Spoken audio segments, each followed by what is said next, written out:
All right, so today I'm just going to go over a very basic but very important part of resin work, and that's mixing your resin properly in order for it to cure correctly. A lot of you asked for this video. If you're an advanced resin maker, then you can just skip over this, but for those of you that were asking, this one's for you. So I'm working with Moss Epoxy's the Art Pro. It's a two-part system, so part A and then part B. And it requires equal parts of each mixed in order for it to cure correctly. I like to use these cups that I get from Amazon in bulk, and they already come with the fluid ounce measurement on the side. So this makes it very easy to pour, and that you know you're going to get the right measurement each time. Now these cups are reusable, but if you don't want to make waste and you just want to use one cup, you can also use a scale, kitchen scale, in ounces, and you can pour 4 of part A, then 4 of part B, and you can mix it that way. I just feel that a lot of new resin artists don't measure when they do this method correctly, and so I feel like a surefire way is to just measure it out into 2 different cups and pour it into one. It'll just make your life a lot easier, and then you can reuse the cups later. And I'm going to walk you through how to do that. And then also to mix, you can use, either a popsicle stick, or I use these reusable silicone ones. This is actually just like a cake batter mix from the baking section. So I buy these larger ones, or I have these small ones from Let's Resin, which are really great, and you can use them for mixing and then just clean them up when you're done. I need 4 ounces for my project, so I'm going to start with pouring part A.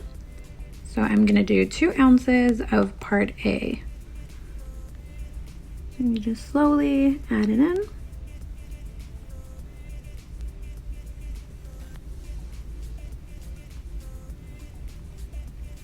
Looks good. Okay, and now I'm going to add part B, 2 ounces.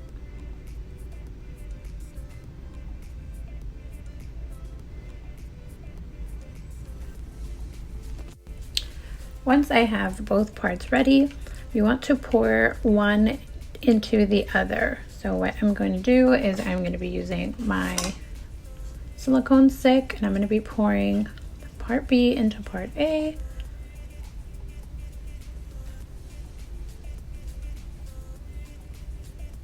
And you can go ahead and scrape the sides. Make sure you get every last little drop.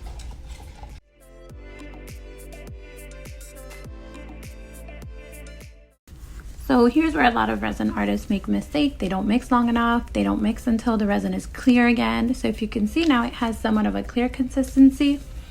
When I start mixing, you're gonna see it start to kind of cloud up. So you wanna mix very gently. And a lot of the resin gets stuck on the sides. So it's very important, and I will turn the cup and scrape the side. As I turn the cup, I'm scraping the sides because I'm catching any resin that's being stuck on the sides or on the bottom of the cup. Now you can see it start to cloud. Some resin artists will go ahead and just stop right now, newbies, right? They think it's mixed. That is not mixed. You want to turn it clear again. So I'm going to continue mixing, and sometimes it can take anywhere from 2 to 3 minutes, depending on the temperature as well. And so you really want to keep mixing until you see that it is clear again. So I will go in one direction, then the next direction. The entire time I'm scraping the sides of the cup. You can even pick some up and fold it in. Where my Schitt's Creek fans, fold it in. And I don't know if the camera can catch it, but if you look, there are these, I don't know, we call them like silver strings. They're like these little strings that are in the resin when you're mixing. So you really want to mix until you don't see that anymore. So you want to keep mixing until it's clear. And I will probably go ahead and speed this up and then stop it again. Okay, so I've been mixing it now for about 2 minutes. You can see now that the consistency is a lot clearer than when we first started. I can see the spatula. It has a lot more bubbles than I would like, but that's because I was excited for filming, trying to hurry up, and I did mix a little bit quicker than I normally do. But the important takeaways are measure it, both parts correctly. You want to make sure that you scrape the sides as you mix consistently. Do not stop. Go in one direction for about a minute, and then the other direction for another minute.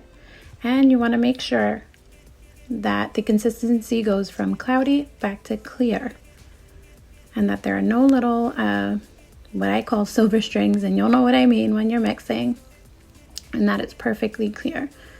And then you are ready.